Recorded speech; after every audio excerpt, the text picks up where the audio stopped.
Well, thank you, and I'm really excited for all of you to be here, and do take the time to invest. This is the foundation of great things in your future ahead. Again, my name is Marlene Azzori. I'm a regional advisor for cross-border banking for RBC USA, and I'm truly excited to be here. We actually are helping Canadians, no matter where you bank, Canadians do banking in the US and help you seamlessly with all your financial needs on both sides of the border.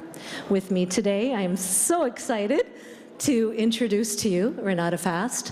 As mentioned, she's a two-time Olympian representing Team Canada in ice hockey. So, not only did she bring home the gold in Beijing for 2022, in 2018, the silver, and in 2021, World Championships, she brought that, and she's been part of Team Canada from 2015. Right? Thank you, thank you. Now, she did start off. She is a proud alumni of Clarkson University, who is here today. Woo, Golden Knights, go. And that's where her hockey career took off, as a sophomore winning the 2014 championships for Clarkson Golden Knights. Am I doing that? Yes, the NCAA championship. She continues her passion and her path, and has been a strong contributor in her Burlington community, starting up many hockey camps and helping those right from the start, starting off with that. So thank you for investing in our community, in our children, and for the future. So she's here to help us. And before we start off, I'd like to get into some really interesting questions. We're going to start off with the fireside chat. So I'm going to say a few things, and you ready? Yeah, I think I'm nervous. Me too.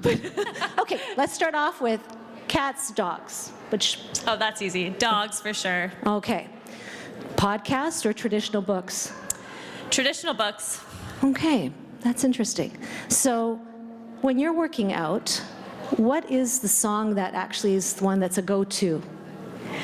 That's tough. I feel like new music comes out all the time, and there's always new songs that I like to work out to, but I would say I do like to work out to country, which seems really weird, any type of country music. I used to not like country, but now I love it, and I like to just jam out in the gym, listen to some country, feel good. That's awesome. Maybe we can get that going. I don't have any tunes, but maybe we can think about that. Okay, so who is your favorite hockey hero? When you're thinking of hockey, who's your inspiration or first person that comes to mind? Yeah, that one's really easy. That's Becky Keller and Cheryl Pounder, who were both members of the Canadian national team for a long time, and they went to a lot of Olympics. So they inspired me. I went to their camp as a young girl, and I just fell in love with them, and I got to see their Olympic medals, which was so exciting. So they've been my idols. They still are to this day, and I look up to them a lot. Wow. Well, you're many people's idols. You're mine as well, so thank you. So when you think of, if you were to be in a sitcom, a family sitcom, what family would that be? Gosh, I can't say I'm a big TV watcher, but I'm going to go with my gut here and with what I know best. I'm going to go with Modern Family. Oh, okay. Don't ask me why. Oh, it's comical. It's a relaxation, kind of. But, okay, so if you don't watch much TV, if you were to, would it be Netflix, Amazon, Disney Plus? Oh, that's a good one. I think I'd go with Netflix is the one I'm mostly on. I do like Disney Plus, though. They have some throwbacks, which is really fun to watch. They do. I do like Netflix, yeah. Okay. So, I mean, you've traveled, but what is on your bucket list for travel? Is there something that... Yeah, so many places, but two that stand out, I really want to go to Greece really badly, and I would love to go to Croatia. Just so beautiful, both places. Now, talk about travel. You recently were in Beijing representing us, so thank you. That was wonderful, and it must have been so exciting. Is there a memorable, fun moment that resonates with you now that you're going to take away?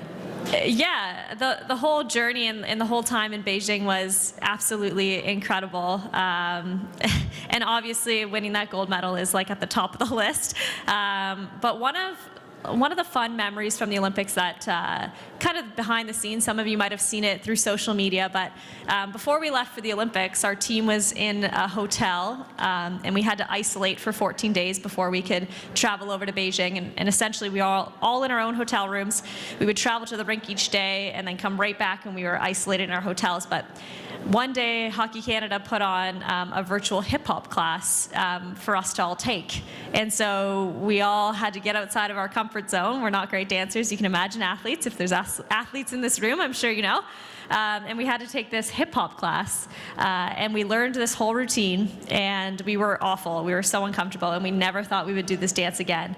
And for some reason, we get over to Beijing, and our strength and conditioning coach, we were all exhausted, jet-lagged, and he put on the song, the Missy Elliott song that we did our hip-hop class to. And we all popped up, and we started doing the dance together. And it kind of became a ritual. And throughout the entire Olympics, before every game we played, during our off-ice warm-up, we would all do our hip-hop dance together as a team.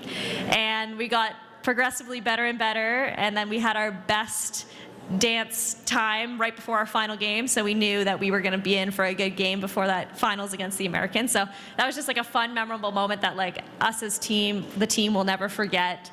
And it was just like so much fun, and who would have thought we'd be dancing before we're playing in such serious hockey games. It's a motivation, right, to get you going. So standing at that podium, tell us, how did it feel? So surreal. I get shivers down my spine still thinking about it. Coming off of 2018 and being disappointed with not reaching our goal of winning the gold medal and settling with silver. We wanted gold so badly in 2022. And to be honest with you, I blacked out during the game. I don't remember what happened. For those of you who watched the game, you might know better than me, because I just was like in the zone, was just pretty nervous. But when that buzzer went off and we threw our gloves and sticks into the air and we all huddled together, it was one of the coolest feelings in the world, and a big sense of relief. We had put so much hard work and sweat and energy into making sure we were the best possible hockey players we could be heading into those Olympic Games, and we were the best possible team we possibly could be. So when that buzzer went off and we accomplished our goal, there was just such a big sense of relief coming over a lot of us, and that's how we talk about it, but so exciting. Wow. Now, again, we all know Canada and U.S. has so many rivalries when it comes to sports, especially hockey. And I'm confident that you've developed so many relationships on and off the ice. How do you differentiate that? How does that come into play? And there's no friends when you put your jerseys on and you're wearing that Canadian jersey and they're wearing the American jersey. No, but in all seriousness, a lot of us are friends off the ice, and many of the girls on the Canadian national team, I think all of us except for one, went and played Division I hockey down in the U.S. So naturally, we were teammates with some of those American players down at different universities in the States for our years that we played down there. So for me, for instance, my D partner when I played at Clarkson University was Savannah Harmon, and she played on the American team, and she was a defenseman on the American team. So we're really, really good friends, and we'll always share that special bond. But yeah, when you put on that Team Canada jersey and you have that maple leaf on your chest, you'll do anything to win, and it gets pretty heated out there on the ice. So they're definitely frenemies when you're on the ice. Yeah. It's exhilarating, no matter how you. And I can actually see that and feel that when you're on the ice. So that's amazing. Now, thinking back, when you started off, thinking of your younger self, getting ready, as many of us are getting ready for university in the U.S., what did you do to prepare yourself to study in the United States? Yeah, that's a great question, and to be honest with you, it's really exciting. I'm excited for all of you looking in the crowd right now, thinking that you guys are starting your journeys off to university and potentially universities down in the States. It's going to be some of the best years of your life. There's no doubt about it. But with that, I'm sure there's a little bit of hesitancy and some nerves that come with it. I know there was for me as well. And to to be honest with you, the first week my mom dropped me off at Clarkson University, I made her stay for a week in a hotel, just knowing she was there in case I needed her, because I was so nervous and scared until I got settled. But preparing to go down to school in the U.S., there's obviously some things you just need to think about. Obviously, time management skills is so important when it comes to being able to balance school and social life. I'm sure a lot of you, already deal with that right now, but it becomes a whole nother level when you go to university. So just making sure that, you're making your schoolwork a priority and you're staying on top of things so that you don't fall behind with your schoolwork and you can still enjoy the excitement of, the social life that college offers you. And another thing I would talk about is a cell phone plan, or look into your own cell phone plan to make sure that your phone you can use it down in the US with no limitations, as well as in Canada. I know for me, I had 2 different numbers. I had a cell phone for down in the States. I had a cell phone for being in Canada. And then finally, another thing to really think about is your banking and opening up a U.S. bank account. And you don't want to be using your Canadian credit card down in the U.S. because you're going to be getting fees every time you're using it, and very difficult to take out cash. So just making sure that you set that stuff up before you head down to the U.S. Because it's very difficult. And make sure, I think if you're under the age of 18, it might be difficult to do it on your own, so you might need assistance from a parent. But those are just some things that I had to check off my list before going down to school. But it's an exciting time. Yes, and I'm glad that you did mention that. Talking about finances, and RBC is here to help you again, regardless of what institution that you presently deal with. It's helping you prepare and actually help you before you actually leave. So that's wonderful. Now, talking a little bit more into finances, was that a consideration? Again, we're all looking at this, not only the school where we're going to go. What came into play, or what would you have done differently with the financial aspect in preparation for university in the U.S.? Yeah, that's really important. Obviously, figuring out how you're going to be able to cover the cost of going to university, especially in the U.S. I know being an athlete, I had to look in. I know that like the Ivy League schools, as an athlete, they don't provide like athletic scholarship money, versus if you were to go to a school that provides athletic scholarships. So that's something I really had to look into. And just being aware of what scholarships are available to you. I think there's lots available to Canadians beyond just athletic scholarships. There's academic scholarships that you can apply for to help offset some costs.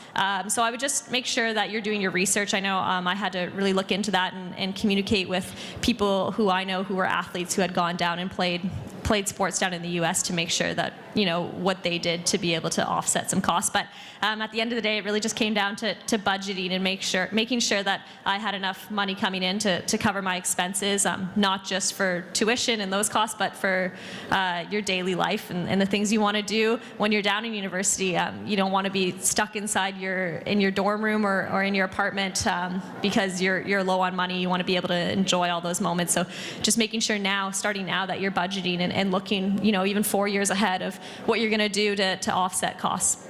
That's really important. As a parent also of a student in the United States, ask questions on each booth that you're coming to. Ask those questions in regards to the finances and what's offered. So that's a key point to make mention.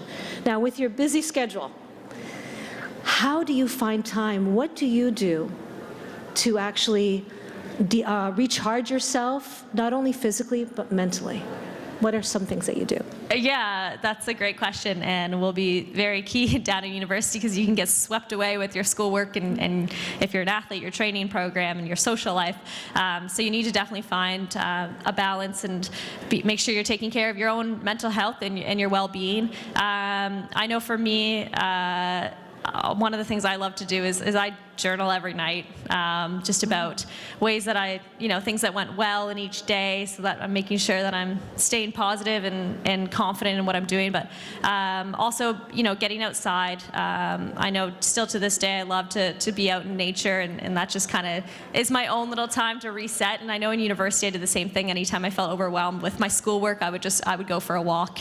And finally, just leaning on my support system and my friends. I can think even in university, when I had a lot of schoolwork on my plate, my roommates and I, we used to be like, okay, everyone go into your room, shut your door, and do work for 2 hours. And then when 8 o'clock hits, it's snack time. As athletes, we love to eat. So we would be like, at 8 p.m., we can come out and we can have a snack. So just being able to make your studying time fun with your friends, maybe study with your friends, or maybe have breaks where you can just get away from schoolwork and just laugh and joke around with the people you live with or the people that are close to you. But yeah, just make sure you lean on other people and also set some time aside for yourself. And that's extremely important. Renata, I want to thank you on behalf of everyone here for spending the time with us and chatting with us. And for those of you that like to talk to her a little further in detail, perhaps have a photo shoot with her, or you have any questions for myself or our team at RBC, please do come by. I do know that we're serving some coffee while it lasts. So please feel free to come by. Any questions, we're here to support you every step of the way. With that, thank you very much, and thank you. Thank you so much.